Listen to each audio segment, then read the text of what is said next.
I'm good. Hey, Hey, let me see what I need to do to make it. And then this. yeah, you go. Hey, I did it. I crack myself up sometime because I'm like, I don't think I know what I'm doing. Uh, Yay. How are you? I'm good. I'm good. I've been posting content all day, and now I'm tired of people. Uh-uh. Don't be tired of people just yet. Be tired of people in about an hour. I know you about to drive me crazy right now. I'm not. I'm not. I promise. I'm gonna be on my Trouble number one, y'all. She trouble number one. I'm gonna be on my best behavior. Mm, mm. Right, I know, right, right? What you drinking right. on? I just got wine today. Oh, we were supposed to have wine. I didn't have no wine. No, We're gonna have it. no, no. You know what I'm saying? Usually it's Jameson. So, Oh, okay. Okay. because I'm a whiskey. Hey, Cassie, I'm a whiskey drinker. Hey, everybody. Okay, okay. You ready? I'm ready. I'm ready. What's up, Navi? I just love he call us beautiful heathens. So I'm for now. Address me as beautiful heathen. Beautiful heathen. I love that. Address me as that. All right. So, Crystal, Hey. introduce yourself. Tell us what genre you write in, and Ooh. anything you want us to know before we get started. Okay. So, hello, everyone. I am Crystal from Michigan. I write, I'm told it's like spicy romance, erotic romance, and holiday. I put out one holiday book a year with a co-author, but other than that, everything is sex. Right, right. Okay. So let's Hmm. get started. Where did you get your love for storytelling? Where did it come from? Was there a moment in your childhood, a book that moved you, or an environment that nurtured your imagination? How did that early love for evolve into writing full length novels? So, I mean, I've been reading since I was a little girl. Mm-hmm. Library card member, Ypsilanti Public Library, all the time. Bookmobile, way back when they had bookmobiles. Mm. So I've always read, and then got a little spicier as I got a little older. Reading Zane books when you're not supposed to, those type things. And There my you grandmother, go. believe it or not, she actually was reading them. And so, you read with your granny, you read with your mom. My father, he reads, history and that's the thing. But yeah, pretty much. And as far as writing, I started off as an editor. I was doing What? some, yes, I was doing some editing for people, line by line editing. And actually, I was doing line editing from our Coxton. And he was like, all the comments that you're putting in these books, you need to write a book. And I'm like, no, I don't need to write a book. And so he was like, I'm going to send you this book. I'm going to give you a half a book and we'll just see what you do with it. And I took the half a book and I went through, sprinkled my little crystal fairy dust in the beginnings where he started. And then I did the middle and finished it. And that I was like our that. Crystal Fairy does. exactly, because if you knew his work beforehand, he was killing off people and doing all kinds of things. That wasn't my style. I'm a true hopeless romantic, happily ever after. After they bust it down, that's pretty much me. Wow. So you write in genres that are deeply rooted in Black culture, Absolutely. urban fiction, contemporary romance. Hmm. How has working in these genres influenced the choices you make as an author, whether in plot, character development, or even how you show vulnerability or strength? Do you feel pressure to write within certain expectations of these genres? I do not. So I am self-published. So I write what I want. I So know that's right. I don't really have any constraints as far as you need to kind of stick to this or you need to kind of do that. I don't. All my characters are pretty much fluffy women because that's what I Mhm. relate to. That's what I know because that's what I Mhm. am. I am she. Yeah, I don't really have any constraints. If I wake Mm. up one morning and be like, you know what, this is what we're gonna do today. That's what we're gonna do today. Okay. Any holds. So, as a Black woman, I'm reading my questions because guess what? I wrote them before this interview, so I wouldn't have to I think do off the that. top I of my used to do head. interviews, so I get it. I used to do that too. I get it. Girl, I don't know what I was thinking when I was making these questions off the top of my head and trying to remember everything that I was thinking about. It was just too much. That's okay. All right. So, as a black woman, how does your identity inform the way you write about love, struggle, and resilience? As a black woman, I would say every piece of these books has a piece of me in it, whether it's different characters, whether they're male or female, they could have little snippets of me. Mm-hmm. But they all have my plight. They recognize certain things. From we not going outside when it's raining outside because it's pneumonia weather. They do Mm-hmm. different things like that. Things that I was taught, things that I've lived by. They're all kind of based off pieces of me. That's what's up. Yeah. You've been collaborating with another writer, Art Coxton, which can be both beautiful and challenging. Ooh. How did that partnership come about, in which you was discussing earlier? What did it teach you about trust, compromise, and creative chemistry? Woo. So I've only ever collaborated with one person. And for him and like I said, he usually starts the story, drops it off in my inbox, and then I kind of just go with it. And he really doesn't, he gives me input when I need it. I mean, we do argue, we do go back and forth. I mean, we argue like sometimes like nobody's business, but I usually win though at the end of the day, kind of, sort of. I usually get my way, but yeah, it's a good collaboration because it's nice to have somebody to bounce ideas off of, and Mm-hmm. I do that even with my solo books. I'll be like, "Hey, what you think about this?" Because it is nice to have another person so you can talk some things out. Because if not, it's kind of I don't know. I may sometimes go down the rabbit hole, and I sometimes can't get myself back out, and it's just good to talk out loud to somebody. Were there moments where both of you didn't see eye to eye creatively, but how did you navigate that without losing the heart of the work? So I would say it would be probably the first Christmas book that we wrote, Mm-hmm. and only because it was so different than what we were writing. That Christmas book is basically Black Hallmark. I mean, there's some hand holding. It is truly a Black Hallmark book. It's very Christian fiction. It's very holiday. And he was like, somebody has to do something. I was like, no, that's not how Hallmark works. That's not how my Christmas stories work when I'm watching them, on the couch with my blanket. That's not how that works. And Yeah. so him and I went back and forth and back and forth. And finally, I did convince him that this is not how this works. And it made for a really good book. It was actually one of our better books. It got more recognition than probably any of our other books. Now I'm a sidetrack because I didn't write this question down, but my interest is piqued. So you talked about sex in the I did. sense of writing in your books. How important is it when you're writing a book about romance to incorporate sex in a way that is tasteful, but and also getting the sonic coins knocked out of that damn meow meow? So it's very graphic. I'm told that my sex scenes are very graphic. They're not always tasteful. I mean, everybody's not always tasteful. Mm-mm. You may have heat of the moment, kind of rip your clothes off, and you may be, for one instance, you may be in the middle of a restaurant, but he booked the whole restaurant out, so it doesn't matter. It's what he wanted to do.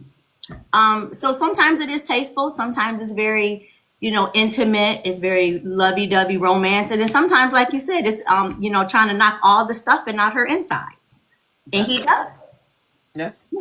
So how do you make your females when they're in these sexual predicaments, getting fucked down? How do you make sure they get the best experience necessary? So when we read it, it's just like, God damn, where my husband at? Where my boyfriend at? Where my girlfriend at? You know I what do I'm saying? I do point of view.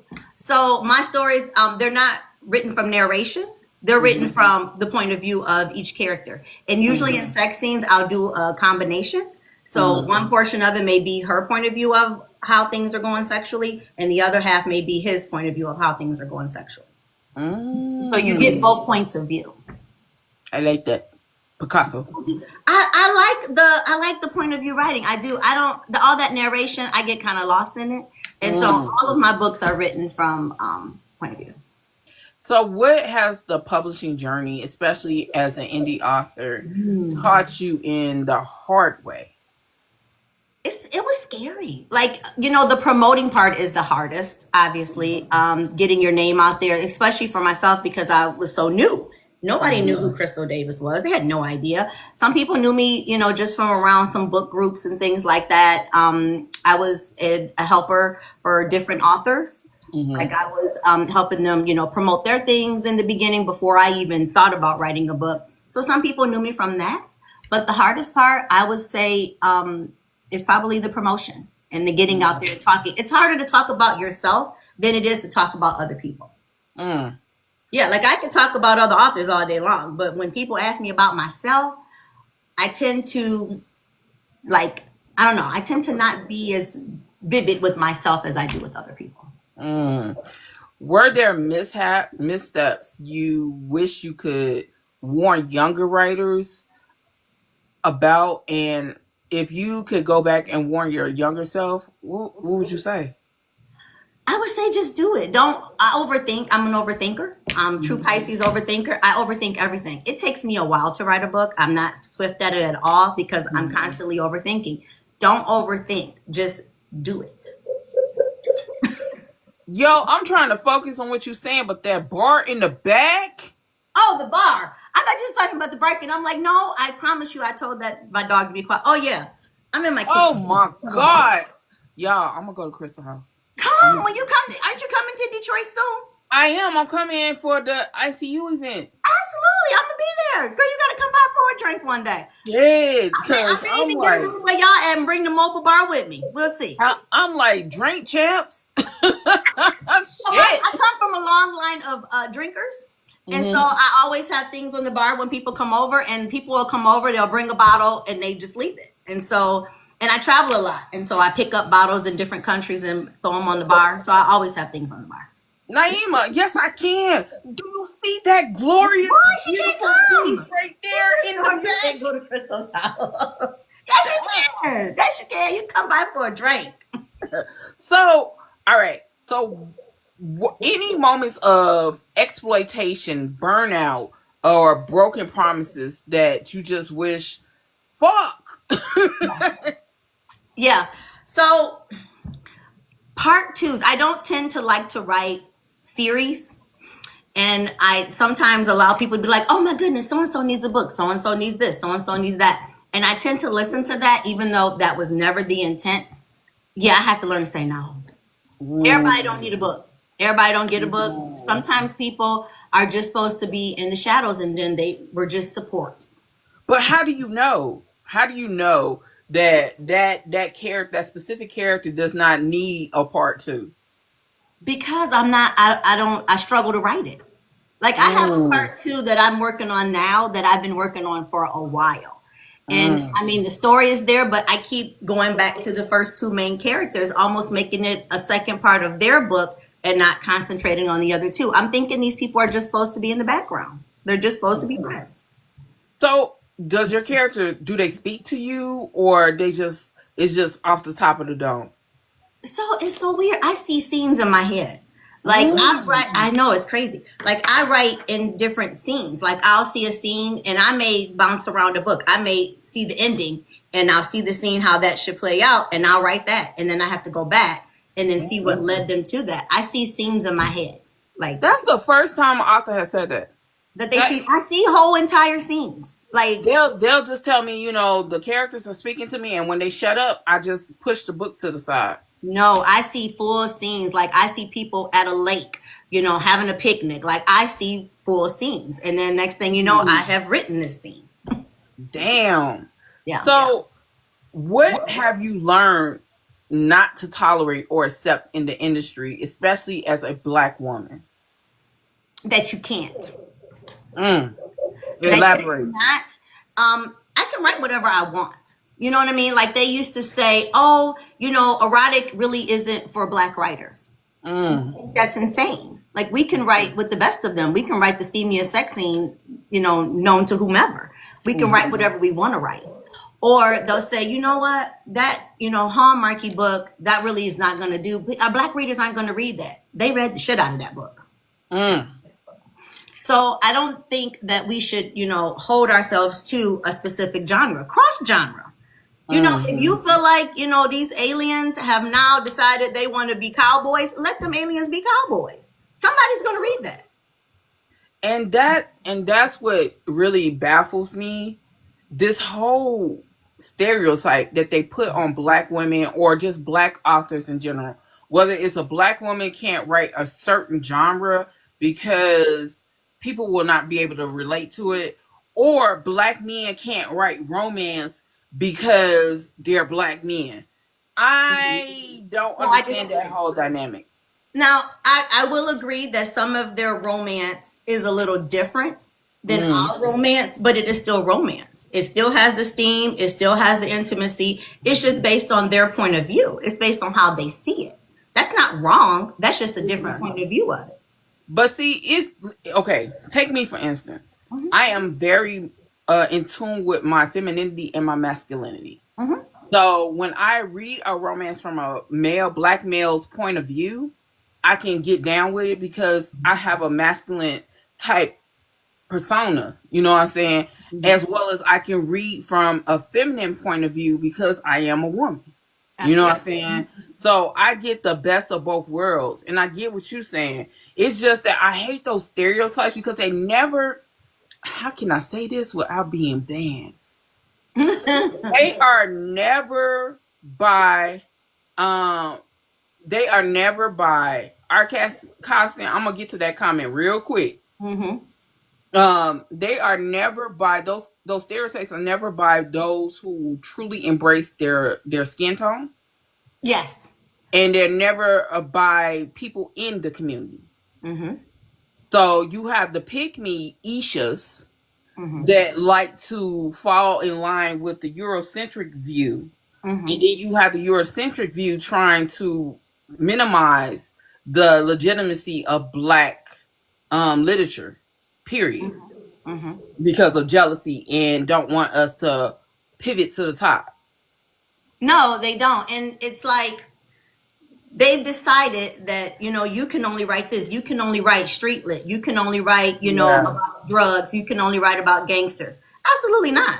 We can write whatever we want to write. Mm. Your person in your book, they can own a coffee shop if they want to, they can do Mhm. whatever they want to do. We don't have to be listed as this is what is in the black community, because the black community is very vast. we It own, we own is. shit, we do shit. And I think this is why people don't understand the whole dynamic of the 92% and the 86% sitting it out. Hmm. Because we know that if we pour into our own community, it's a Black Wall Street. Exactly. It's just outside of that Black Wall Street, they like, hey, wait, hey, y'all doing too much. Y'all doing You too know, much. Y'all doing too much. They don't want to see you own stuff. You know what I mean? And we can own things without being gangsters or getting our money illegally. yeah. We can legally obtain some stuff, and we can 'Cause write about that. I done met some hood CEOs. I know some hood scene. You know what I'm saying? I know some hood. Lots of people. I mean, judges. Everybody came from somewhere. You know what I mean?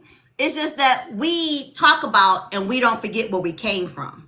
That Whereas part. other individuals, they will forget where they came from and try their hardest not to go back. We always like to give back to our people, give back to our community, and talk about where we came from to make sure we can bring some other people up to where we at. Yeah.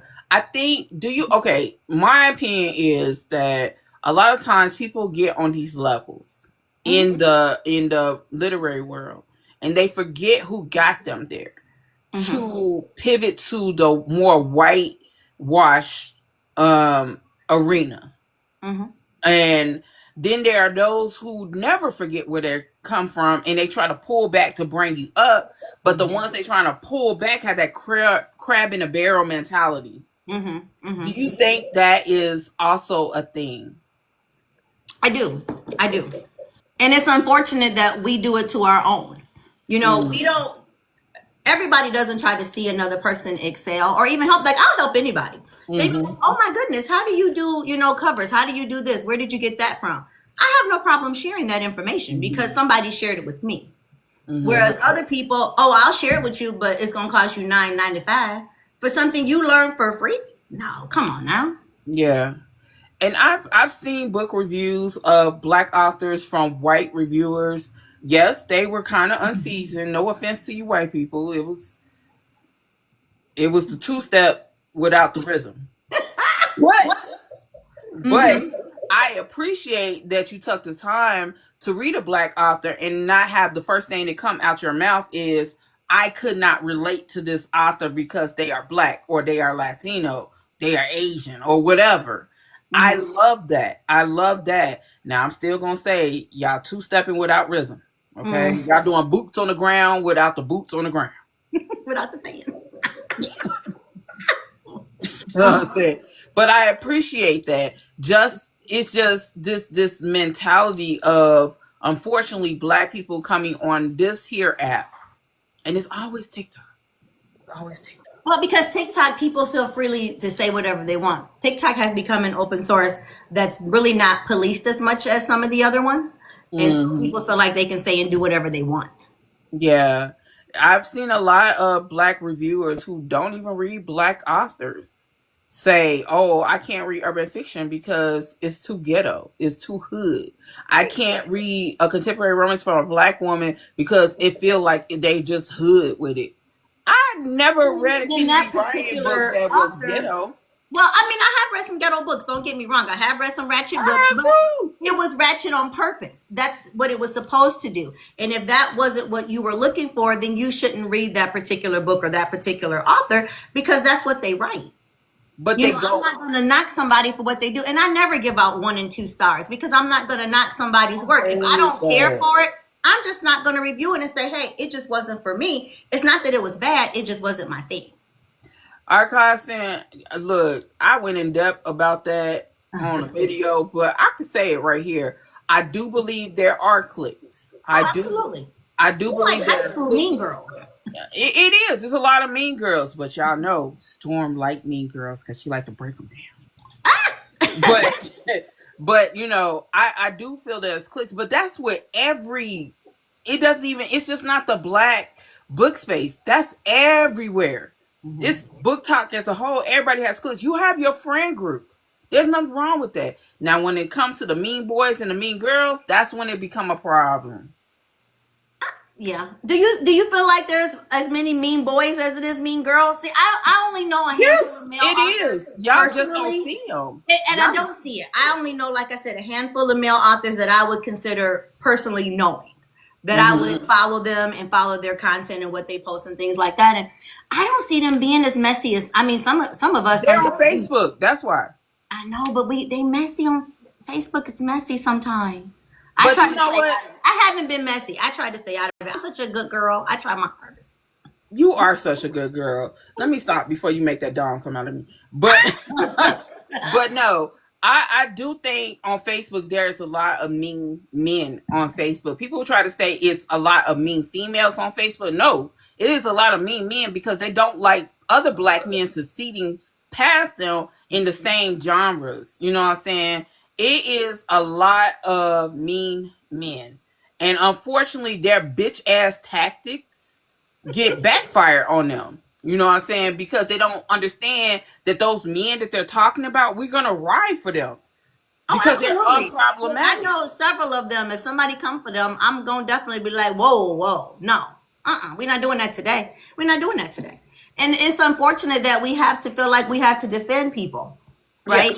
And then yeah, and we shouldn't even be defending people. I mean, everybody, it's space out here for everybody. it is. Everybody can't read all the books in the world. We just cannot. There's Mm-mm. space for everybody. Everybody can Mm. eat. And that's, I think, the bottom line is, unfortunately, for indie authors, content creators, book reviewers, even podcasters, there's always someone that Hmm. says, "Oh, they have success. I want that success, but to get that success, I must bring them down. I must talk Ooh, about them." put And in the if work. that's I always say, I used to say there's always room at the table. Then I said there's always room to make your own table. Now I say I want to be the foundation, not the table. I want to be the foundation for someone to build on. Yeah. So people gatekeep so much in this community. It's unfortunate. Or people will see someone that has similar content, similar books, and say, "Oh, they copying off of them." Do you know this Exactly. wheel has been recreated thousands of times? Do you feel that there's a lot of that? I do. And I'm gonna give you an example. Where's the book? This one. This particular book, he is an artist, right? And it wasn't exactly like a movie that was just out not too long ago, but he found himself drawing or painting the same woman over and over again. And I started this book actually a year and a half ago. It just took me a while because I write more than one book at a time. Um, but then I actually second guessed myself. I'm like, should I even put it out? Because this movie came out with this artist, and he was Who painting you talking women. about? Javante Rose, No, is that his name? The movie that was, what was it, on Netflix? And the Mia guy, Copa. I only yes, watched it for the one pump and the squirrel. I know, right? But he was painting the women that he was sleeping with, not the same woman, but multiple women. And I was like, people gonna say I was copying. They're gonna say I was biting. And I was like, you know what? I put a lot of work already into this book. I'm gonna put this book out. And so I did.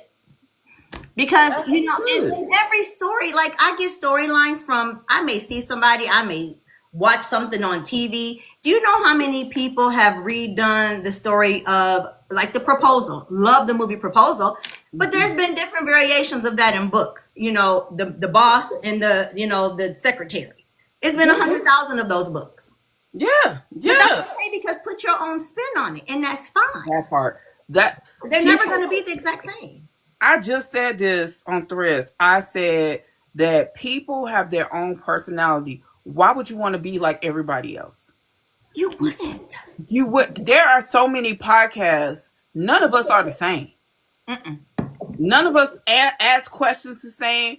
Even if we ask the same questions, it don't sound the same. You know what I'm Well, and saying? the answer may not always be the same because it's interaction. Exactly. Hmm. Exactly. I just, who, I hate some of y'all. No, you don't. Don't say that. I use it as a strong word. I mean it. No, say it is such a strong word. You can't say It is, but I mean it though. do you? I do. Mm-mm. I don't hate people. I have strong dislikes for some individuals. See, strong dislikes mean I'm gonna talk to you again. Okay, so I'm one of those people. It take a lot. I have a high tolerance. I'm like rainbows and sunshines and unicorns most of the time. It take a lot, but when I get there, that's it. But it does take a lot. I struggle with that. And there's nothing wrong with that because we need people like you in the book space. We need that. You know what I'm saying? Just like they need fucking protective ass mean asses like me.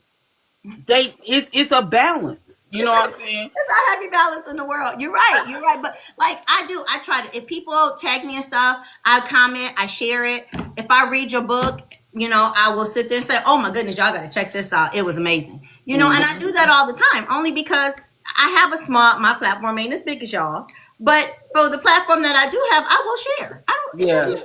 Never mind. I mean, But that's what community is. You know what I'm saying? mhm, That's mhm, what mhm. community. I have seen Art Coxton in your books for a long time since let's see, I started like 2-3 years ago, and That's when we started like 2 years ago. Yeah. I've been seeing your books for a long time. So I mean, it's all about community. We Hmm. have to share each other's stuff Oh, absolutely. because we can't sit here and say, "Oh, because this goes to that author." Just because your stuff is not being seen, you do not shit on people. Mm-mm. You don't shit on people because you see somebody else's stuff being seen. Okay. Absolutely. They put in the work. They chose to get to know other people, other authors, because authors do share other authors' work. Plus, Oh, they absolutely. I'll share somebody work in a minute. I so had somebody approach me and it was a female, and I don't even think she was black. I don't even know where she found me. And she was like, if you share my catalog, I'll show your catalog. Okay, fabulous. Introduce, even if I just get one more person reading a book out of it, that is amazing. That's one person I didn't have just for sharing somebody else's work. I love that, and that's the community that I love, and I know it's ups and downs in the community, but it is what it is. So, if you could wave a magic wand and change the indie publishing landscape, what would you add or amplify? Hmm. I know this cannot be for real, for real. This I got to share be a all bit. the time. I really get reciprocated, but that's fine. I share all the time. You said it's what? No, I just saw Tyler the Creator, so I was just like, Oh, okay. What would I change as an indie author? mm-hmm. Hmm. What would you add or amplify in the indie landscape? In the indie landscape, I wish there were. Well, and I can't really say that because as of lately, like with you guys and other individuals, I've been seeing so many different ways to promote now. Like I would have Mm-hmm. said, do being able to go out and do like book tours. Mm-hmm. Thanks to you guys, I've been able to do that, and they're not expensive. It Mm-hmm. used to be, and other individuals that I would look at, and they were just not in my price range. Because as an indie author, we don't have no money, we poor, and so we appreciate the less than $100 book venues to be able to go show our stuff, do our thing. Those are very appreciative, and I love those. Mm-hmm. I think I would like it to be a little easier to get in libraries. Mm-hmm. As an indie author, we don't really. I mean, I know how to do it only because of different things, but I know a lot of them don't. Mm-hmm. Well, there's no blueprint to be an indie author because you're doing it yourself. But yeah, like make things a little bit easier Mm. to get like in libraries and to get your books out there. It would be nice to have that be a little easier. You know what? I think I'm gonna do that next month. Invite two people who I know are librarians, who are authors, to talk to authors about getting their books in Mhm. libraries. That would Ooh. be great because a lot of people don't know. And like for my local library, it was a little easier. I just went on there and was like, "Hey, I want this book," and it took forever because I didn't know what I didn't know. My books are sold only on Amazon, and she was Mm-hmm. like, "Well, I have to get them from Amazon because they're not at this other place that we normally get books from." So it did take a little longer, but they got one copy, but that's okay. That's one copy that's in the library. If somebody read it and like it, they may read another one. But yeah, something like that I think would be amazing because some people just don't know how to do those things. Gotcha. I'm definitely gonna have that podcast next month. I guess next month's gonna be a lot of roundtables with y'all getting I information. know. I saw that. I saw you posted one today. I said, all right, look Nah, at see, that. I got talked into that. I said I was not doing any more sex roundtables with authors. I did Why? it one time last year, and I said I wasn't gonna do it again. Why? We'll talk offline. Oh, We'll talk offline.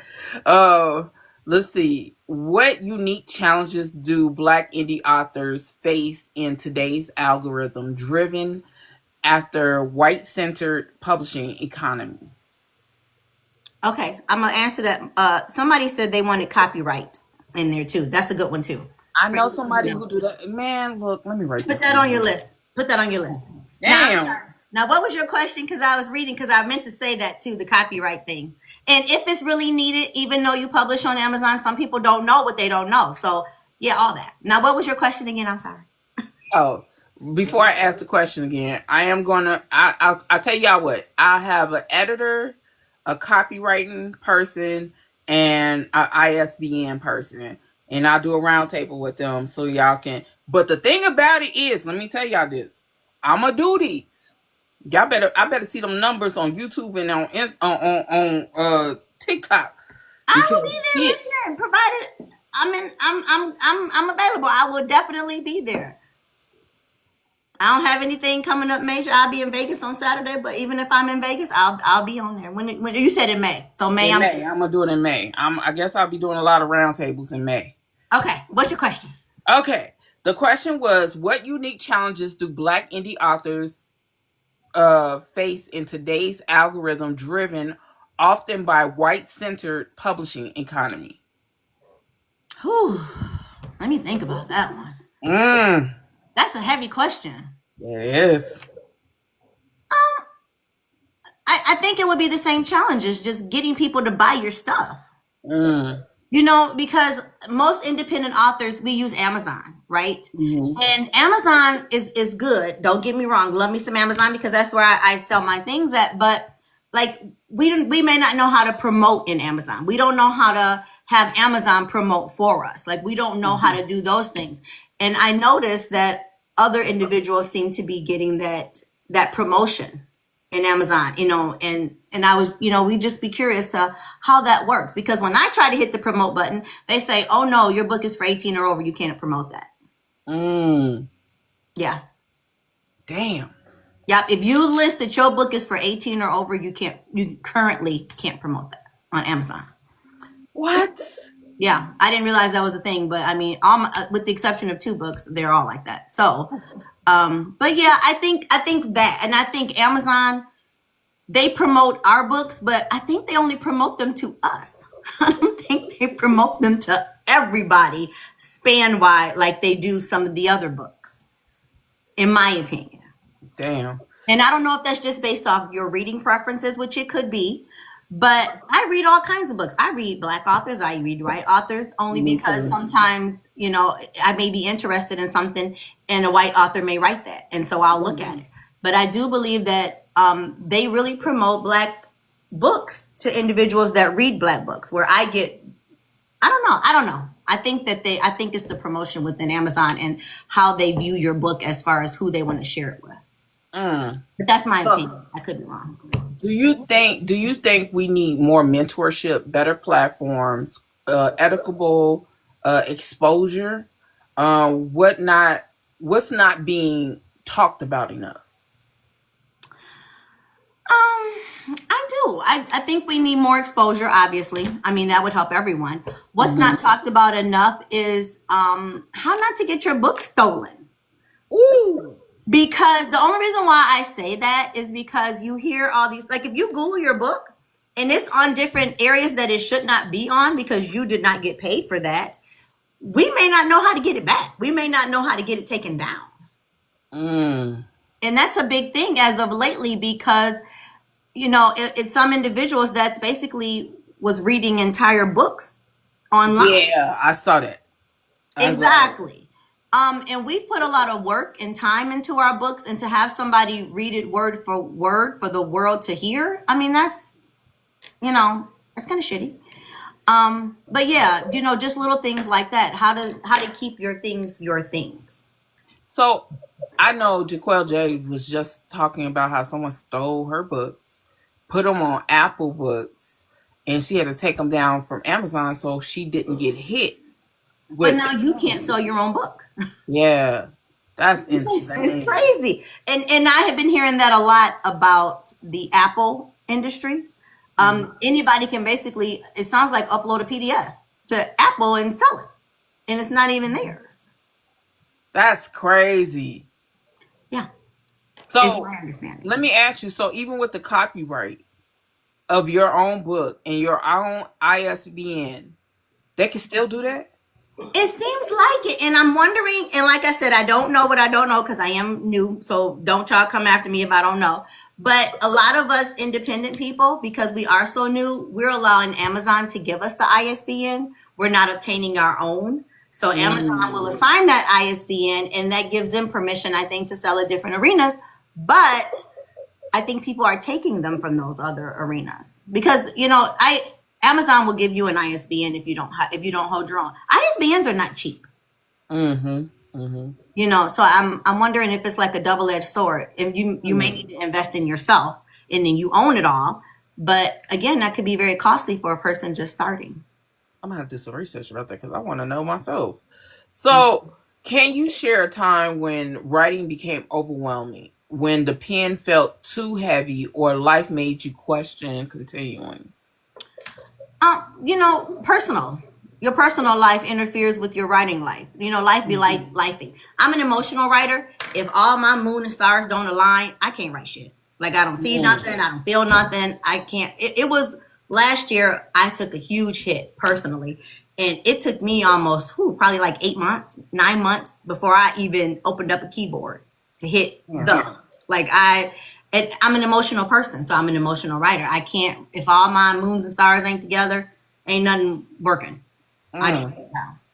I mean, and What? it's bad for me, but How did your community help you through it?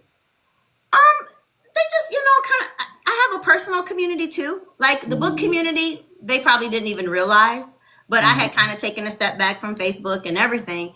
My mom had passed away, And Oh, it was, oh, thank you. And it was, and I didn't share it online because I'm not that type of person. And so it took a hard hit on my family. And so I just had to take a step back and regroup. But my mother was one of the people that loved the books. So the first book we put out was the Christmas book. That was her favorite because she was like, I can't be reading all these sex scenes from you. I'm not. And so the Christmas book came out, and that kind of jump started me back into writing. What was there a moment of clarity or healing that writing gave you during your lowest point? Yeah, when somebody recognized me, they was like, "Are you Crystal Davis?" I was like, "Who are they talking to?" Like, I mean, I know people were reading, because you could see that, but when to have somebody actually recognize you, you're like, "What the hell?" That was my moment. That was like the aha moment, and that happened at a time to where I really needed that. I really, Yeah. yeah. For writers thinking about teaming up with someone or taking the leap into indie publishing, what's your advice? What advice would you give them? Team up with someone. If you're on the fence about writing and you're independent, absolutely. Like our Coxton, he wasn't just a writing partner, but he was also like a mentor. And so that was so helpful to me because I had, as you know, I mean, just from the small amount of time you knew me, I had a bazillion questions, like a bazillion. And he answered all of them. He may not have wanted to because at some point he was like, "You are getting on my nerves," basically. And he was doing our covers. At one point, he was like, "I'm not changing anything else. This is it." Like he had to put the hammer down. He was like, "Enough is enough." But if you are a person like me or even anybody, I think finding a writing partner, even just for your first book or even just having a mentor, that helped me amazing. Even if it's still just your own book and you're doing it solo, get a mentor. And there's tons of them out there. You would be surprised how many people are willing to mentor people. You just have to ask. Yeah, yeah. So, how do you protect your voice and your rights while still being open to collaboration? I only collaborate with one person, and he knows me, and he knows how I am, and he knows my style, and I know his style, and that's why we kind of mesh well together. I haven't written with anybody else, and he'll be like, give me so much, rope to go, go, go, and then at one point he'll be like, "You know what? I'm done. That's it. Reel me back in." And it's the way you talk to people. Like sometimes, like I said, he'll stop me. He'll be like, "I need you to come back out the rabbit hole because you sinking far." And Mm, you have to be able to have those candid conversations, and you have yeah, to work with somebody that is strong enough to tell you this is a crazy idea. It's not, don't do that. yeah. You get a yes person, that's not going to work. So, what does being what hold on? What does being an indie really mean to you beyond you being it yourself? God damn, I was typing real fast. Right? What did you say? What does being an indie mean to me besides just being by myself? No, it's that my question was, what does being a indie author? That's what I meant. What does being an indie author really mean to you beyond just being it yourself?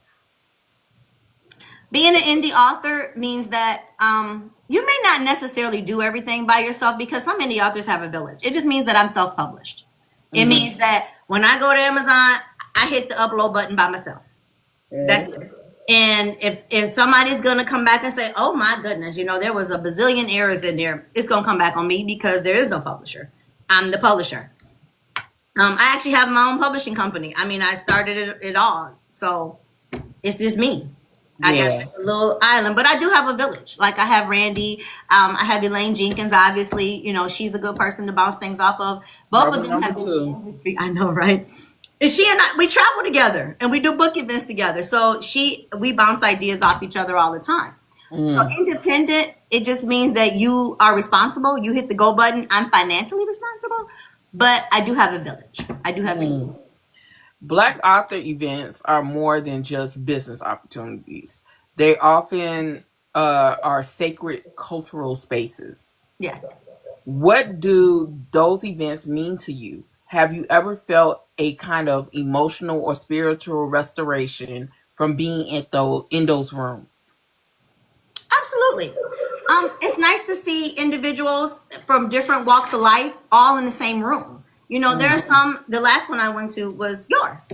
And no, it actually wasn't yours, but I did go to yours too. But it is seasoned authors in there, it's new authors in there. And just to be able to be in that same space, you know, because a lot of times there'll be meet and greets or whatever, and you can talk to all those different people and get their perspectives on things and just see how they feel about the writing community and what they thought and, you know, different things like that. It's just a great networking place outside of being able, you know, to sell a bazillion books, hopefully. It's a great networking experience. Yeah, she is a handful. Trust me. What? Who said that? Oh, Randy. I'm But not. but I okay. I'm gonna ask you as someone who went to Boozy Book Tour, not to get sidetracked off of what I was saying, but how was it being in a space where is more for introverted, you know, readers and authors to come together without pressures? How was it for you at the Boozy Book Tour? It was amazing. That was my very first Boozy Book Tour. I went to Tulsa. First of all, phenomenal place. I got to see Black Wall Street, had never been there, met tons of people in Black Wall Street. I went to the museum, I went to this restaurant, met some amazing people. It was just a great experience. And the book tour itself, we had a phenomenal time. We did a meet and greet where I was able to put some faces with some names that I had I didn't know them, but they didn't know me, but we kind of heard of each other along the way. So that was amazing. And then the book tour itself, although we had crazy weather, it was like the worst snowstorm from nowhere. It was crazy, but people still came out. And I met, influencers, I met readers, I met writers, I met movie people. Like I met so many different people, podcasters. It was just a great experience to see all those different type of people that all embrace the writing community in one space. Yeah, So that yeah. was great. And then not to mention we partied that night. What? Woo. I love a theme party. Love a theme party. We had a theme party. I love a theme party. It It was ass everywhere, y'all. Ass and titties. was not. I had my ass was not out. I had a long dress. Titties, you Tell can't tell tell. them tell them what you and Lane asked me at the table about. Tell them what you asked me. I did. Elaine probably asked you questions. I didn't. I don't ask questions. What did I ask you? It was About a. the pasties. Elaine wanted to wear pasties. I didn't want to wear pasties. I can't put these in pasties. What? You know, you said lingerie. No, because if y'all coming to the Vegas event, it is a pajama jam party. If y'all know me personally, I have been dying to go to a pajama jam party, right? And Elaine wanted to know what the criteria for pajamas was. I was thinking crazy, sexy, cool, TLC pajamas. I'm not sure what she was thinking, but I was thinking my crazy, sexy, cool TLC with my. So yes, y'all come to Vegas, and it's my birthday weekend. We gonna have a blast. Uh, Lord, But yeah, Lord. Boozy Book Tour was amazing. I had a ball. I did.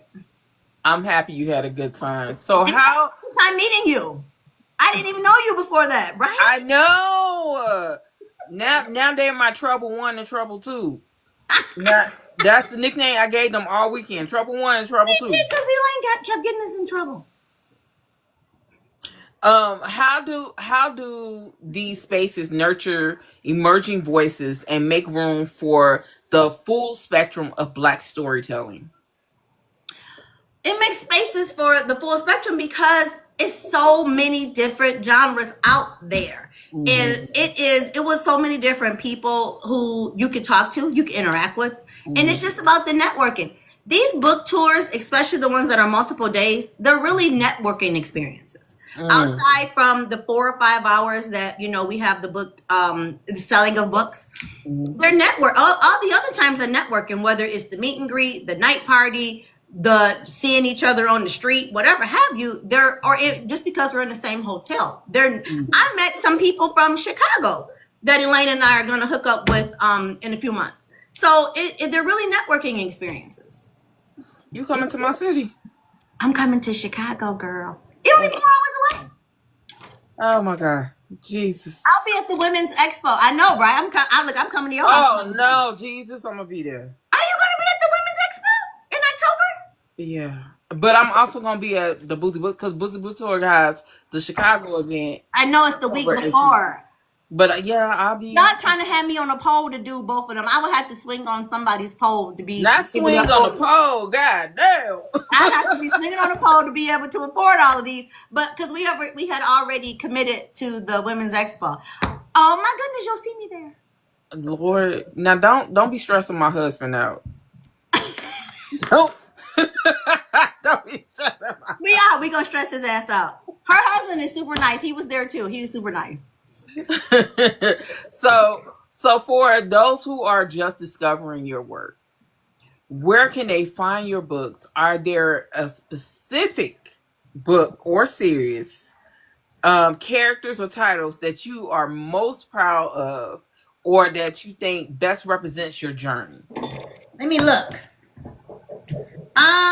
My books are all on Amazon. This is the very, very first book that was published. And this one is so near and dear to my heart only because it's the very first one. And Oh, there are so many Easter eggs in this about, that I did, like my sister's birthday. My grandmother is in this book. Like, seriously, like it was a lot of Easter eggs in here. goddamn.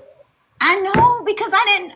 I put my brother's favorite song is in here, like because I had a book club meeting afterwards after the book was published, and my family and friends came over, and my brother showed up, and he was like, "Oh my god!" He walked in the house singing the song. I was like, "My family is super supportive." Even my dad came to the book club meeting. Aww. Yeah, so it was nice. It was nice. But yeah, this is our very first book, "Blindsided by a Miami Boss's Love," and yeah, I love this one. So, if I was to give you a mic and you could address the whole publishing community, indie and traditional, and you can lay your grievances and what you expect out on the fucking stage, what would you say? Stop giving people 1 and 2 stars when they don't deserve them. If you don't like a book, that's fine. But just because a book wasn't for you doesn't mean it was bad. Mm. Stop doing that. Or I'm noticing some people, they have trolls. I call them trolls because some people will give books 1 star and they didn't even read it. Like it's not even possible. Like first day the book come out, I can see how many pages are read. But yet there's a review, that doesn't quite match, the book being read. So Mm. and I just don't knock somebody's work. You don't have to knock somebody else's work to make you feel good for whatever the reason is. Mm-hmm. Yeah. And read review. Please give reviews. We love reviews. I love talking to people. If you want to talk to me about my book, inbox me. We can talk all day. I love to talk. How can people? Do you got a website? I do not. I'm working on that now. Ooh, I'm telling Nicole. I swear to God, I'm telling Nicole. I know. I hear I need a website. I have Facebook. I have Instagram. I have TikTok. I do not have a website. I'm working on that. I implore, because not because Nicole is just my PR agent, but just because having a website, because these platforms are, you never know what the fuck gonna happen.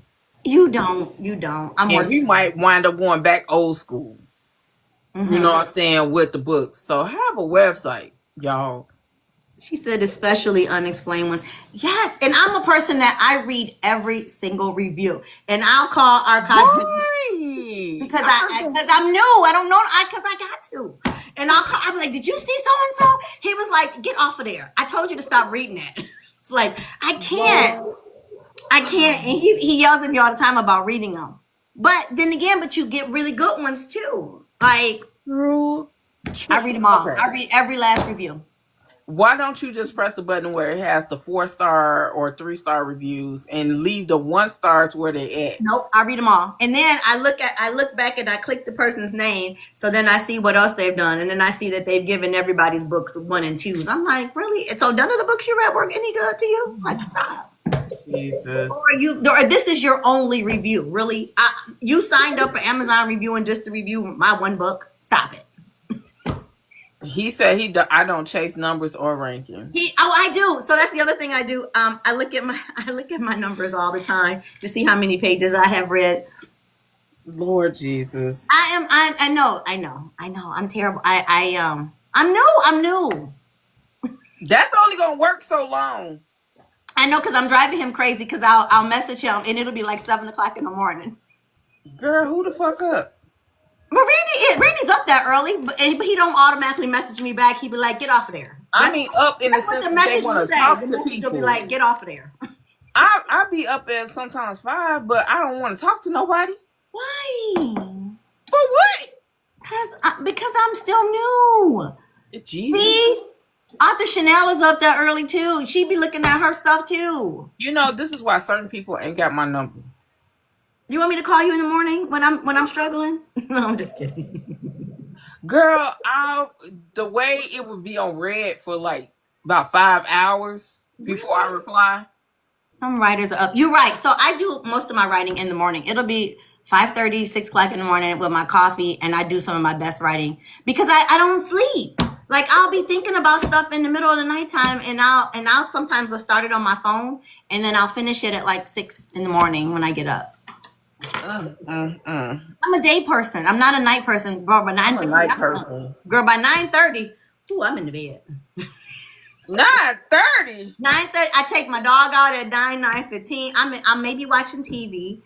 Lately I've been rewatching Game of Thrones because I just needed to. I don't know why, but yeah, I do. 9:30 is just when my day's starting. Really, In the PM, but you remember you're an hour difference, so yeah. it don't matter. You worse than my mom. My mom live in Michigan. She live in Jackson. Oh, nice. And Girl. no, not fucking nice. That fucking hick ass. Never mind. You know I'm 51. We gotta get our girl. Girl, I'm 46. I don't want to hear that shit. I don't want to hear. Oh. Girl, I think it's maybe because I was in the military and I had to get up so early so much that now I'm just trying to live my best life at night. Because getting up at 4 o'clock in the morning, 3 o'clock in the morning to get to PT was just, it just, yeah. Girl, I come home and look, I'm doing good to have clothes on right now. I would normally have my pajamas on. I had to put on this. You don't even want to know. I have on pajama pants and I put this top on something. I tell you, I had to lounge it. I'm a lounger. I am too. You know what I'm saying? I only got on this because I was doing content. Because you would have got a baseball cap or a Scully and no makeup. I did put a little bit. I put a little bit on. Yeah. Girl, I don't be doing this all the time. Fuck all that noise. Well, thank you for getting our party for me.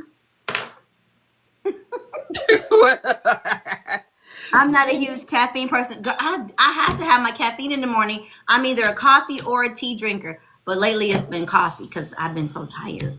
Yo. It's this weather.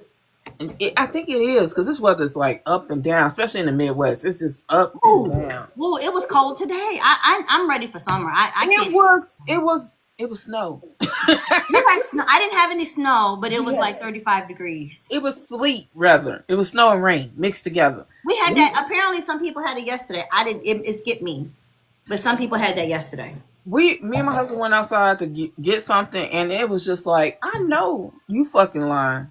And it's April. That's some bullshit. I know. I'm glad Easter is late this year. I'm hoping that it's nice because I want to wear a cute dress for Easter Sunday. We're gonna see. Oh, see, I don't go into nobody church no more. I'm going to my aunt's house. I just want to look cute for Easter. Because you used to dress up when you was a kid. I ain't did and that. that's why I don't like that shit now. I mean, ever since Payless went out of business, don't nobody dress up. Girl, what you know about Payless? Don't nobody's kids dress up anymore because we ain't got no place to get our kids' shoes no more. When Payless went out of business, it killed the Easter dress up industry. Yes. Oh, my God. Get the Payless shoes in a little purse. And some Zayres. Jesus. Once Payless went out of business, it put a hurting on Easter Sunday. I tell you the truth.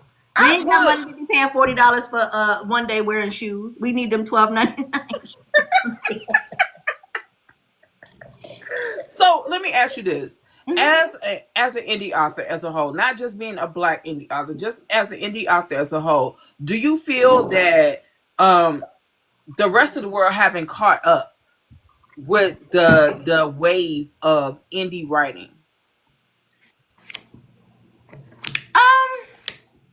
I would agree with that somewhat. And the only reason why I say that, I think, is because it's so much more content being put out. Mm-hmm. And in aspect of that is that it's so much more content. Because before, people would search and find a publisher before they put anything out. Now Mm-hmm. that people are able to put their own books out, it has opened the floodgates. It has opened up so much more opportunity for people. Mm. We just have so many more books out there, and there's so many more things to choose from. With people like Jaquel J who've reached milestones, does that open more for those who may have aspired to go to traditional route to really hone in on being indie? Do you think that's a thing now? I don't, because I'm looking. There are some individuals that I'm finding were traditionally published, and they've now switched to being back independent. Mm. You Mm. know, so I think it just depends on what you want to do with your stuff. Like, what do you feel like is your lane?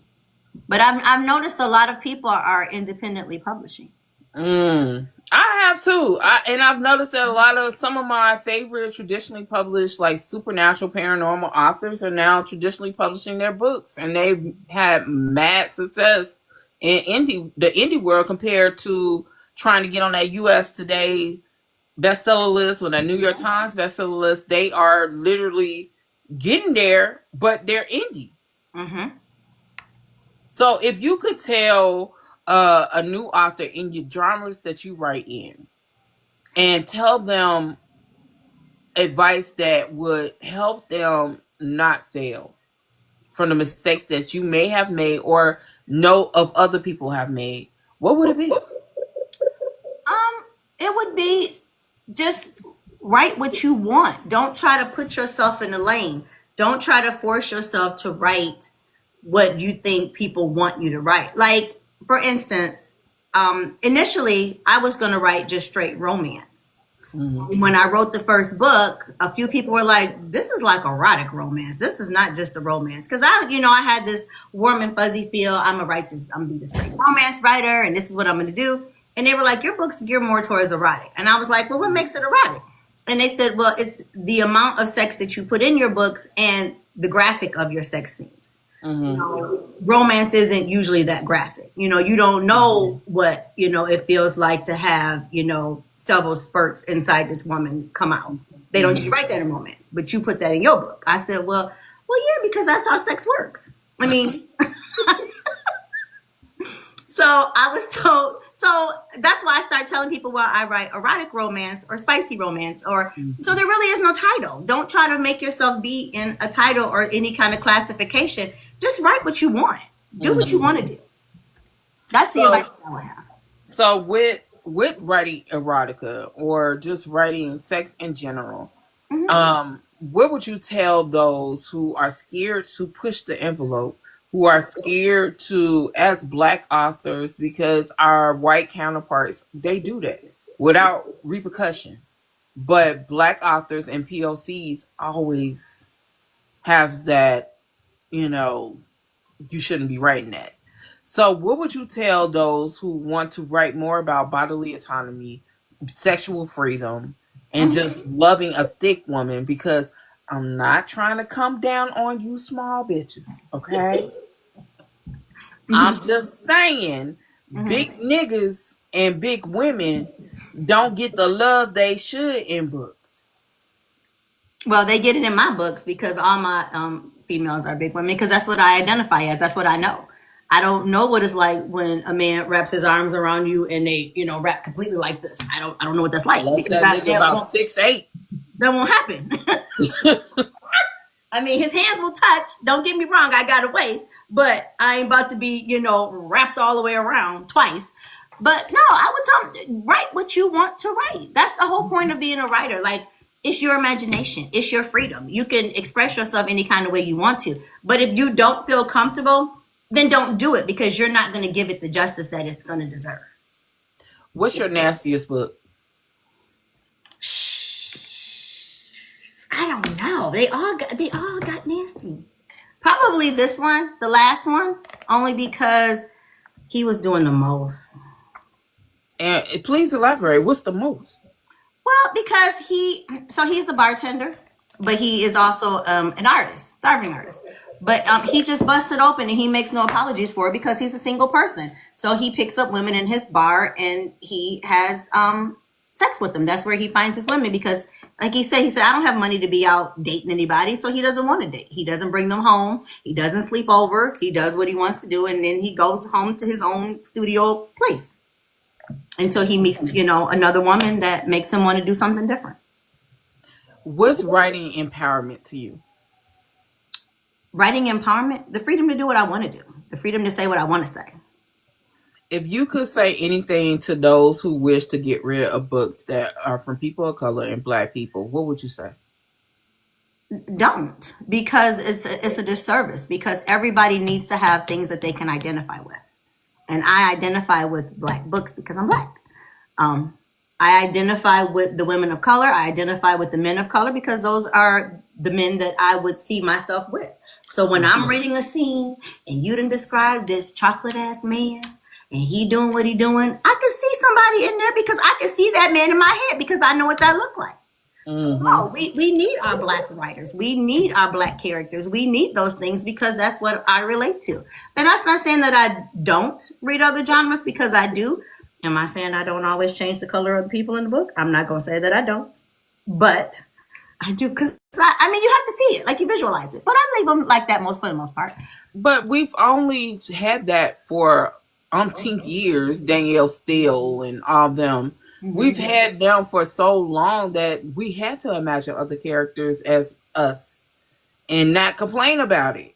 That's why it's a big deal for me when I hear people complain about it. If we wanted to read certain genres, yeah. Especially erotic and paranormal. It wasn't up until recent that we, had, paranormal that we could relate to. The close you got to was speculative fiction with Octavia Butler. And when was that? It was starting in 70s, 60s, 70s, like that. But that's just it, though. But when you only have one author like that, yeah, you may not know about it. That's true. No, a lot of people haven't read Octavia Butler. I have not. And I love paranormal. I love it. And I have not. I haven't even read her book as of today. But, it's nice to see. Oh, L.A. Banks, yes. Okay. But I like the urban aspect of it, too. When I read about, the urban motorcycle gang that happened to be a pack of werewolves, I like that. Speaking of which, now that you're on that subject. Of which one? Motorcycle gang or werewolves? Paranormal in general. And since our Coxton, Randy, is on here, I just was wondering, inquiring minds was wondering, when are we going to get a paranormal, supernatural, something or other from the both of y'all? It don't have to be wolves. I have not. He actually does have paranormal. I'm talking about as a combined. We have talked about it. We have thought about it. We probably have 4 or 5 books that are not actually written as of yet. But yeah, we have thought about it. We have thought about paranormal. He said I'm down. Of course he's going to say that. Because I have been talking about writing a paranormal, but I just haven't done it.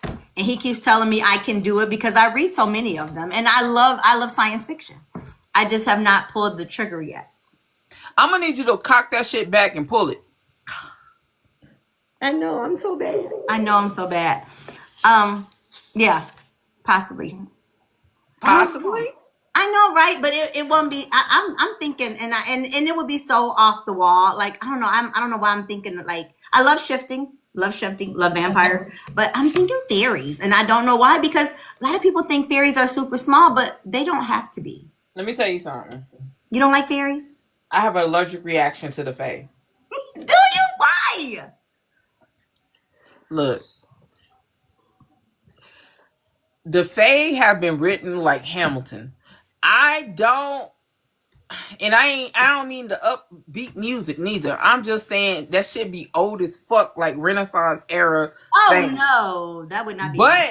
But I know Natavia, she's doing Abiana, and that's a fae. Mm-hmm. And I like the urban twist to it. So if you could give me some grills, some Timberlands, some mafia aspect type fairies, business suits taking over the world type shit, Craig, I I will be happy. I will The read that whole shit. world, Craig. The whole The world. whole world, The whole Craig. Craig. Well, because you know what? A lot of people, like I said, I've read different books and things, and a lot of people think of fairies like sprites, right? Little tiny things, and they're all super cute. They're not all super cute. Some of them are super cute only when they need to be, and some of them is nasty. Like the brownies.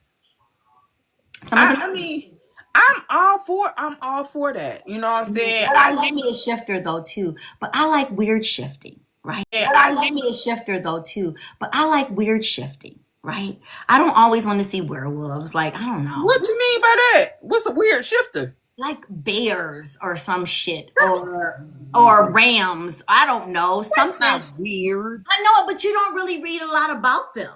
That's why you need to write them. Like, you know what? I want to see a man that, shifts in the Rams and his dreadlocks wrap around like the damn horn. There go your story right there. Okay. There it go. There it go. Come on. And make him a big nigga.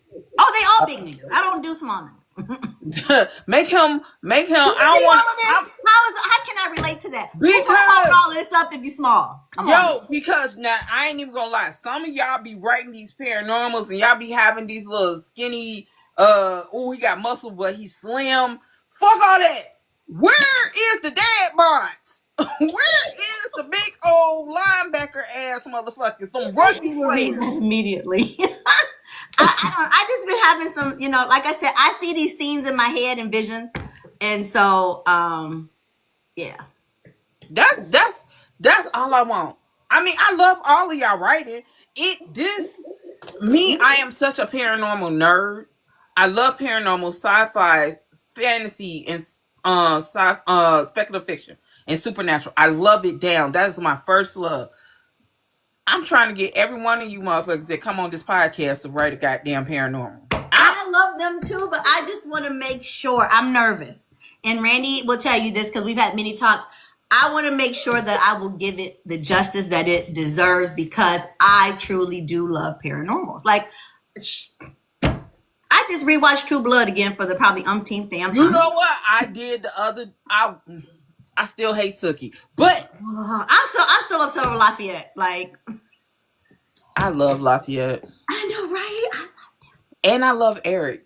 I didn't like Bill. I thought it was just me. Love no, Eric. I don't like Eric Bill. Northman, and he is a skinny white man. It's something about that skinny white man because he's crazy as hell. Eric Northman, skinny though. He not really skinny. He was skinny, but and he's like see him in Tarzan. I did see him in Tarzan, but it didn't give me the same effect as he did in True Blood. It was his aggressiveness in True Blood because he did. That's why you a brat. I swear to God, if you were in BDSM, you would be a brat because I don't know what that means. A brat. I don't know what that means. That would be a brat because what's the brat? The way you just said he was so take charge, he was so aggressive. You would literally try your dom so much to the point. You know how you tell probably choke the shit out of me, and I would probably be an inch from my life, and not enough sense to tap out and use a safe word. I would probably be. He would be so mad. He would probably put me out. He would be like, you know what? I can go. You this shit to the limit. Just go home. He'd be like, you are not invited back. Oh my God. Okay, so do you have any events? Because I know you talked about some, but do you have any events, signings, or panels coming up this year? And where can people meet you, buy a signed copy? And I mean signed copy, or hear you speak in person? So I will be at an event actually in Michigan in June. I will be in Novi, Michigan. And then I will be at the ICU event also. I'll be at that one. And I want to say that is my last event for this year. And then in February, I'll be in Vegas. Well, I'll be in October. I'll be at the Women's Expo. But after that, I'll be in Vegas. Where Storm is going to celebrate my birthday. I'm going to have a crown. Oh, my God. Yeah. When I say trouble one, trouble two, I really mean that. Do not think I'm just calling them this for the hell of it. I know. Elaine and I were talking about going a couple days early. Oh, Jesus. All right. The question is, are they going to make it to the tour? Is it going to be a hangover situation? Oh, a bridesmaid situation with these two? Oh my! Are you gonna throw us like a little party? Is it gonna be a scavenger hunt? I do love a scavenger hunt. In Vegas, I would not do a scavenger hunt with y'all two in Vegas. We would never see Think about y'all. it. Like, think about it. We would no. Ask Shannon. Think about it. Think about it. What? No, no. Think about it. Ask Shannon. It'll be great. It'll be fun. Absolutely not. She gonna agree. Absolutely not. She might not. Shannon doesn't usually say no. She might agree. If she, no, no. Is there a book or project on the horizon that you're especially excited about or nervous to share with the world? Well, if I was nervous to share with the world, I would tell it. So my next project coming out. What am I working on? Oh, I have a librarian story coming out. Librarian, I know, right? So, my librarian story, she lives in the pages of books. Mm-hmm. She creates scenes that she reads in books. Oh, yeah. What type of books? So far, she's done 3 of my books and 2 of Randy's, I think. She's a single woman, and the life just stresses her out, and so she lives vicariously. She recreates things that she reads in books. Oh, if only I could do that, but my husband wouldn't agree to 6 dicks and a biscuit. So he might. Nah. It'll be a case of snap, but it wouldn't be winning. But yeah, that's what she does. So she's living through her books currently. And when can we expect that? I am hoping to have that out before October for sure, but it should be out in the next couple months.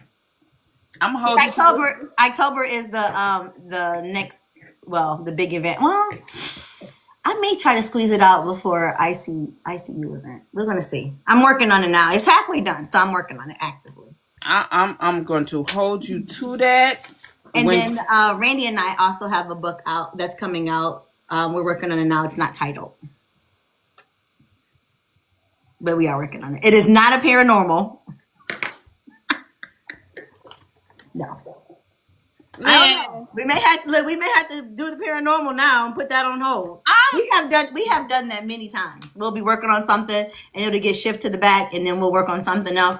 Because if I know him, if he said what he said, he's probably now have already thought of a storyline for this paranormal, and he'll be like, "I'm 5 chapters in. I'm gonna send you about 10 chapters in a minute."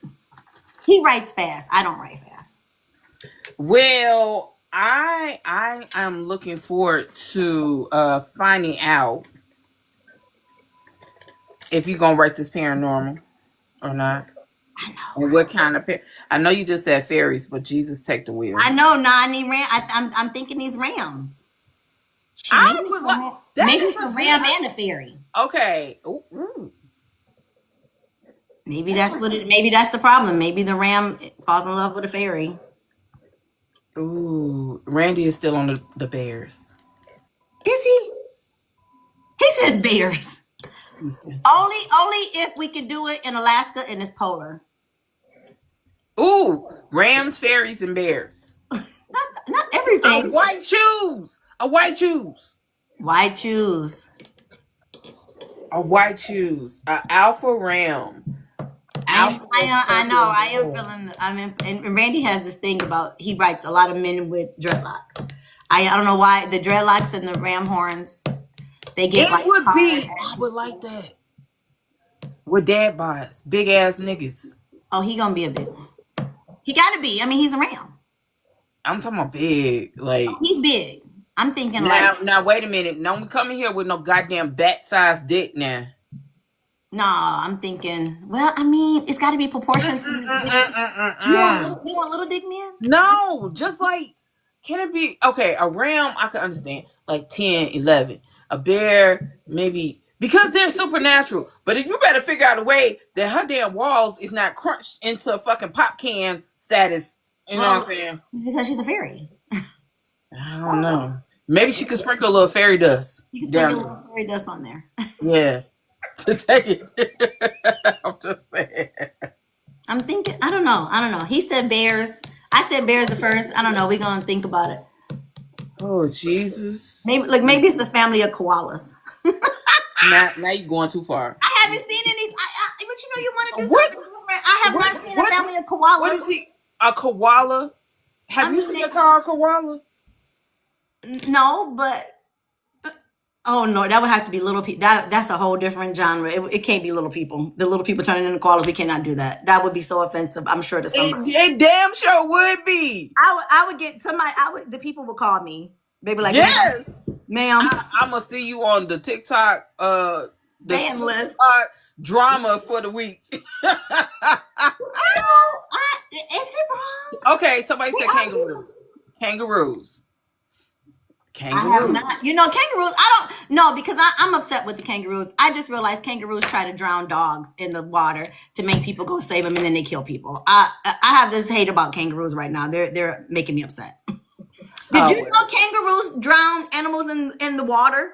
Well, they follow people home and try to beat out their windows. So I'm not surprised. I'm terrified of kangaroos. I cannot. I kid you not. I tried to get Randy one time to do undersea life, and he told me no. Otters? Undersea life. Like I told him, I said, what about like a motorcycle group that turns into sharks? And he was like, no. I like that. I like that. He shut me down. He shut me down. I like sharks. But koalas. But koalas. I told him, I was like a group of hammerheads or great whites. And the lead, I know, right? Randy said no. Oh, damn. See, somebody said little people koalas. No, that was a question mark. Oh, I know. That would be so offensive, and I don't want to be offensive to people. That's a cartoon shark. So, is it? Sharks on bikes is a thing? I didn't know that. Shannon, let me tell you what she said before you came in here.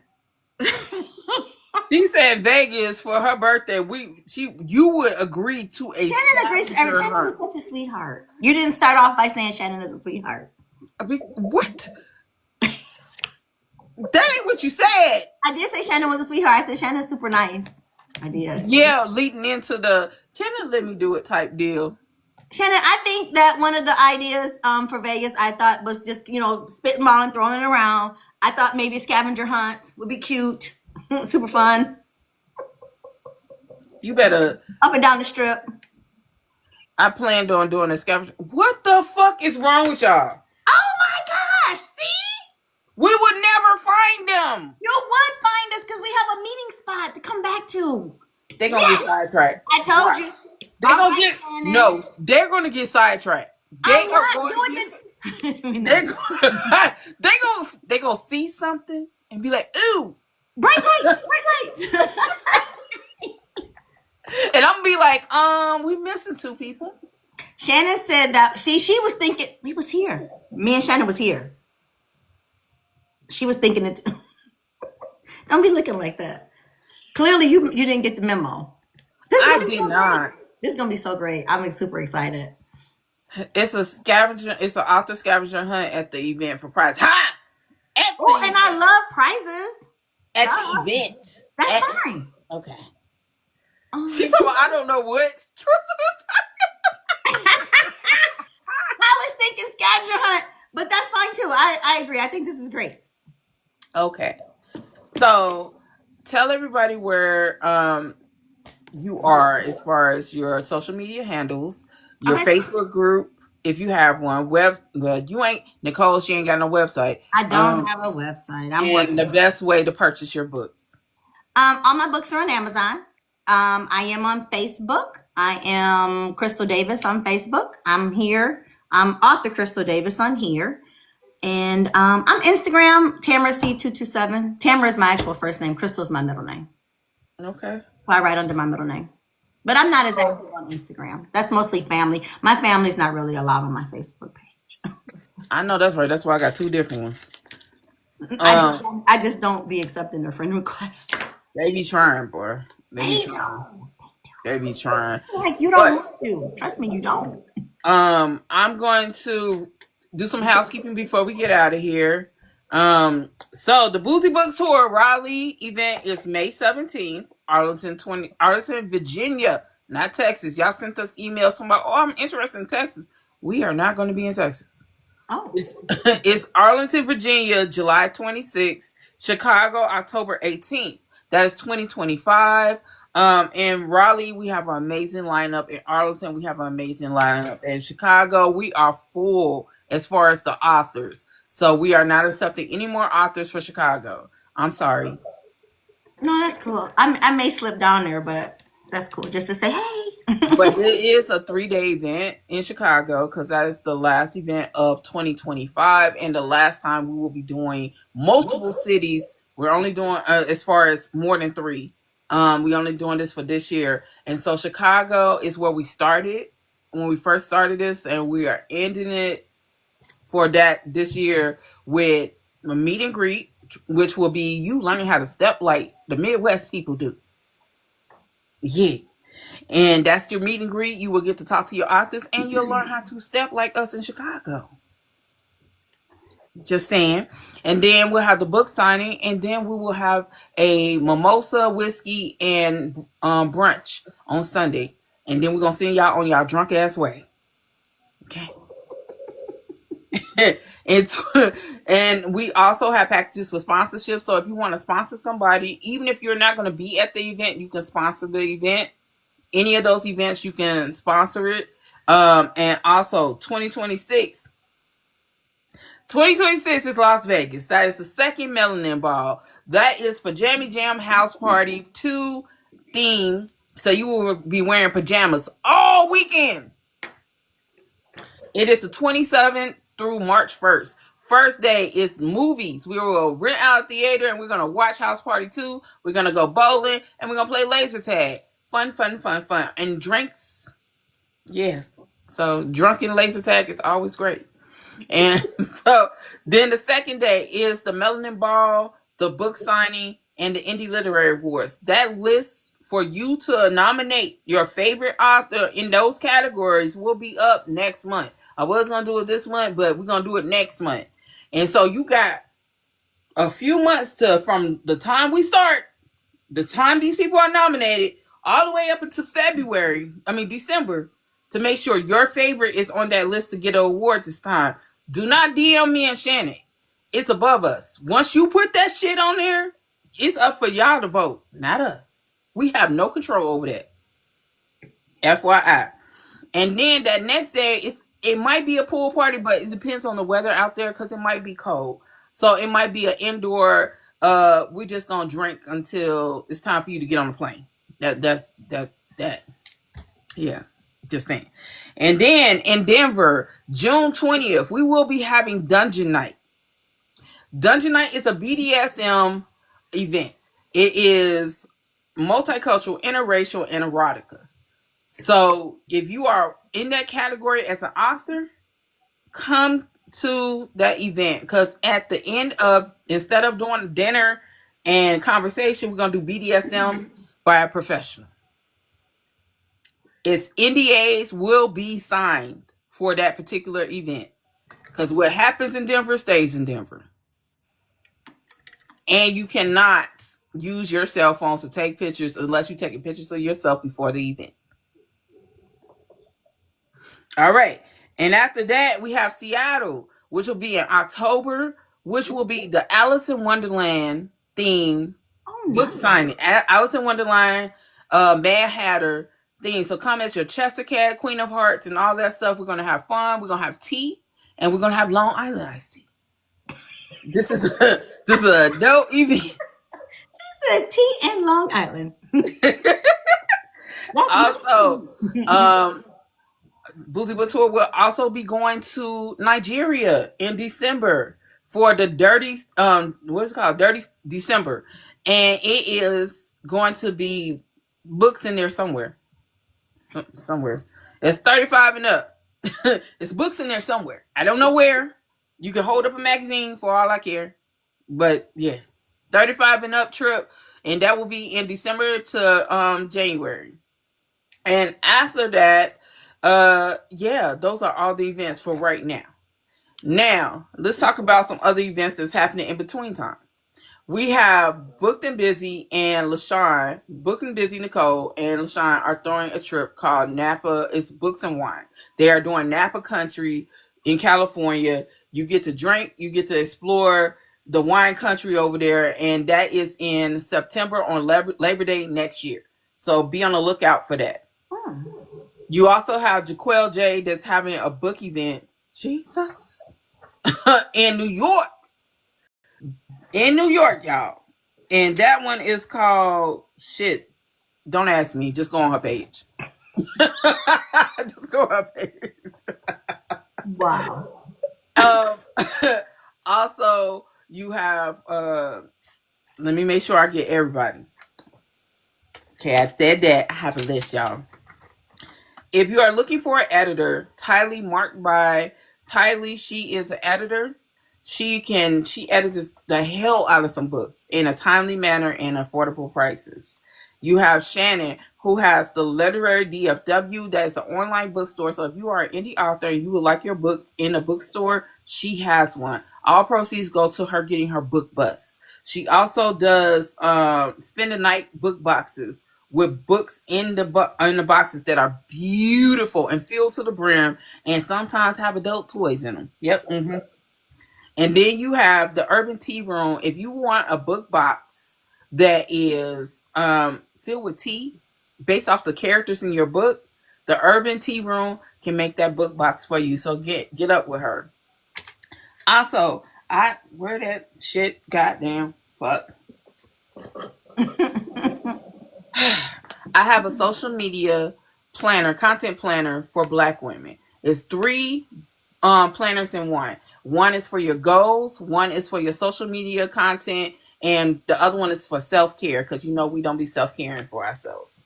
I also have a YouTube channel where all my interviews are on. It is monetized, but money goes into the podcast, not to me yet, hopefully one day. But it goes into the podcast. So if you have not subscribed to my YouTube channel, please do that now. It's the link is in my bio. I also have a website in which I write my reviews, just how I'm talking to you. If that bitch should have swallowed and that nigga dick is big, I said it in that how I typed it. Yep. There you go. Did I forget any fucking thing? Oh, Booked and Busy. She has a podcast as well. If authors want to promote themselves and they want to go into a different type of podcast, please go to Booked and Busy. She has a podcast, Nicole. It's called Pop Yo Ish. So pop yo ish right over to there. And also Jaleesa, if you don't know who she is, Jaleesa Reeds has a podcast that she is just starting. So if you are interested in any of us doing interviews, hey, you got options, nigga. You got options. And also I will be podcasting at 2 events this year. One will be at the Jam Awards in July with Kay Renee. She said this will be the last one, unfortunately, but I will be on the Atlanta HBCU campuses, strolling my heart content, on campus podcasting for the Jam Awards. And I will also be at the ICU event that is happening in August. I think it's August 23rd. I think so. August 23rd. I will be there podcasting at this event. And also I was nominated for several awards, but don't ask me to think of them all, okay? I'm going to give you the ones that I can remember. The K. Renee Gem Awards had nominated me and Shannon for an award. So if you go to K. Renee's page, you can go to the link and you can vote for me and Shannon. And also you can go to my link I was nominated for the AAMBC Literary Awards for Influencer of the Year. So if you want to vote for me, the link is in my bio. Congratulations. Thank you. And if you are looking for PR management, my PR agents who just started, this is a Black woman who is helping Black authors, businesses, and content creators, Booked and Busy. She is my PR agent, and she forever, hey S.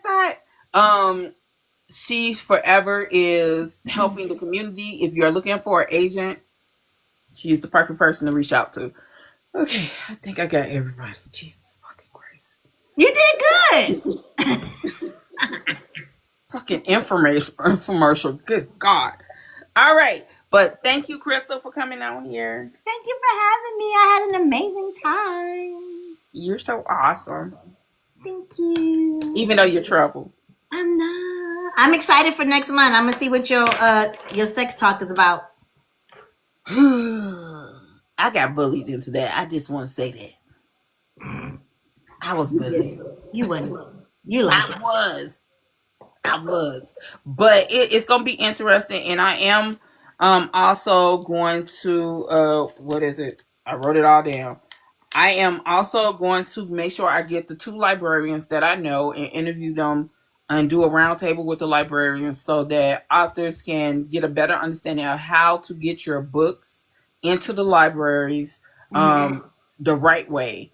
And these are Black authors who are professional librarians in their personal lives. So one works for the federal government as far as libraries, and the other one is a library in a neighborhood library. So nice. That'd be great.